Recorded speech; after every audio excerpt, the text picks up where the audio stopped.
Hello friends, क्या आपको मालूम है कि जो जैसे हार्ट का प्रेशर होता है, ब्लड प्रेशर होता है, हार्ट की आर्टरी के अंदर एक प्रेशर होता है, ऐसे लंग की आर्टरी के अंदर भी प्रेशर होता है जिसे हम पल्मोनरी प्रेशर बोलते हैं। अगर वो बढ़ जाता है तो उसे हम पल्मोनरी हाइपरटेंशन बोलते हैं। तो फ्रेंड्स, मैं डॉक्टर नवीन कुमार अलावादी आज आपको मैं बताऊंगा पल्मोनरी आर्टरी हाइपरटेंशन के बारे में, जो कि एक बहुत मोस्ट कॉमन चीज़ है क्योंकि इसके कई सारे रीज़न होते हैं, प्राइमरी सेकेंडरी ये होती है और जो बहुत कम लोगों को पता है इसके बारे में, ठीक है। और बहुत अंडर डायग्नोस्ड है क्योंकि बहुत सारे पेशेंट को पल्मोनरी आर्टरी हाइपरटेंशन के सिम्टम होते हैं और कई बार डॉक्टर्स रिकॉग्नाइज ही नहीं कर पाते कि पल्मोनरी आर्टरी हाइपरटेंशन चल रहा है, तो पेशेंट को इसका ट्रीटमेंट देना पड़ेगा। तो आज मैं आपको बताता हूँ पल्मोनरी आर्टरी हाइपरटेंशन के बारे में, क्योंकि ये लंग्स से बहुत ज़्यादा रिलेटेड है।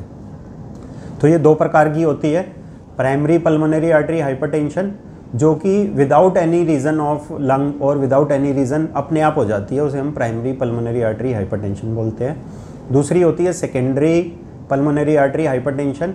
उसके कई रीज़न होते हैं, जैसे कि पेशेंट को पल्मोनरी एम्बोलिज्म है या फिर COPD है जिसे हम क्रॉनिक ऑब्स्ट्रक्टिव पल्मोनरी डिजीज़ बोल रहे हैं, या कोई ILD है, इंटरस्टिशियल लंग डिजीज़, यानी कि लंग्स की कोई भी क्रॉनिक डिजीज़ है, उसके चलते अगर पल्मोनरी आर्टरी हाइपरटेंशन हो रहा है तो उसे हम फिर सेकेंडरी पल्मोनरी आर्टरी हाइपरटेंशन बोलते हैं। हालांकि सेकेंडरी पल्मोनरी आर्टरी हाइपरटेंशन के और भी कॉजेज़ होते हैं, जैसे वॉल्वुलर स्टेनोसिस होती है, जैसे हार्ट के वॉल्व होते हैं, ठीक है। तो पल्मोनरी आर्टरी हाइपरटेंशन के रिस्क फैक्टर क्या क्या होते हैं?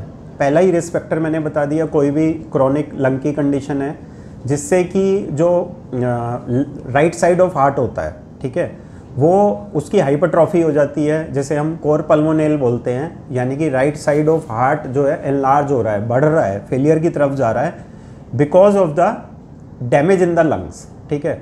तो जब लंग्स में डैमेज होता है तो हमारी जो वेस्कुलर एंडोथेलियल सेल्स होती हैं उनका डिसफंक्शन होता है। डिसफंक्शन होता है तो बहुत सारे केमिकल मीडिएटर रिलीज होते हैं, जैसे प्रोस्टाग्लैंडिन, प्रोस्टासाइक्लिन, नाइट्रस ऑक्साइड कम हो जाता है। अब नाइट्रस ऑक्साइड क्या होता है कि ये वेसो डायलेटर होता है, यानी कि डायलेट करके रखता है।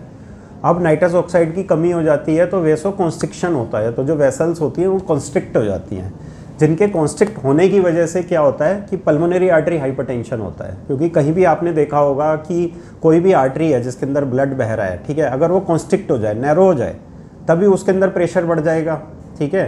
क्योंकि पहले जो बढ़ा हुआ प्रेशर एकोमोडेट हो रहा था बड़ी आर्टरी में, अब आर्टरी छोटी होने की वजह से वो प्रेशर ज़्यादा लगाएगी वॉल्स पे। तो यही मैकेनिज़्म इसमें भी चलता है।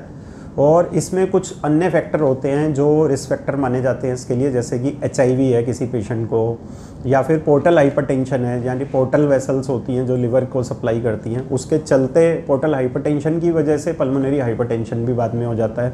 या कोई कोलेजन वेस्कुलर डिजीज़ है, या पेशेंट को एसेंशियल हाइपरटेंशन है, खाली हाइपरटेंशन की प्रॉब्लम है, उसके चलते पल्मोनरी हाइपरटेंशन हो जाता है। तो इसका डायग्नोस करने के लिए जब हम सारे फैक्टर्स को एक्सक्लूड कर देते हैं, जब हमें कुछ भी और नहीं मिलता, तो फिर हम हार्ट के प्रेशर मेज़र करते हैं। अगर हार्ट के प्रेशर बढ़े हुए हैं और CT स्कैन में जो पल्मोनरी आर्टरी है वो प्रोमिनेंट है, एनलार्ज्ड है, उसका साइज़ एक होता है, मैं उतना डिटेल में नहीं जा रहा हूँ, ठीक है।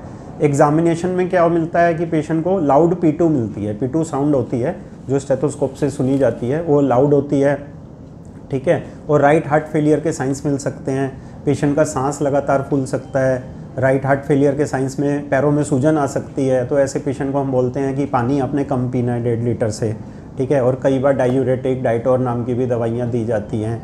और ट्रीटमेंट में क्या करते हैं, कई बार हम ब्लड थिनर इसमें देने पड़ते हैं क्योंकि इसमें क्लॉट बनने की टेंडेंसी भी बढ़ जाती है, तो कई बार हमें पेशेंट को थ्रोम्बोलिटिक थेरेपी देनी पड़ती है, या प्रेशर लोअरिंग दवाइयाँ देनी पड़ती हैं, जैसे कि टडालाफिल है, सिल्डेनाफिल है, या एम्ब्रीसेंटान है।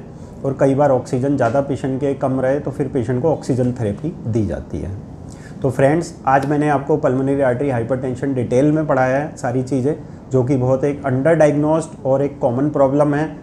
मैं उम्मीद करता हूँ ये वीडियो आपको पसंद आई होगी। आप इस वीडियो को लाइक कीजिए, ज़्यादा से ज़्यादा शेयर कीजिए और हमारे चैनल को सब्सक्राइब करके बेल आइकन ज़रूर प्रेस कीजिए ताकि आपको इसी तरीके के वीडियो आगे भी मिलते रहें। Thank you.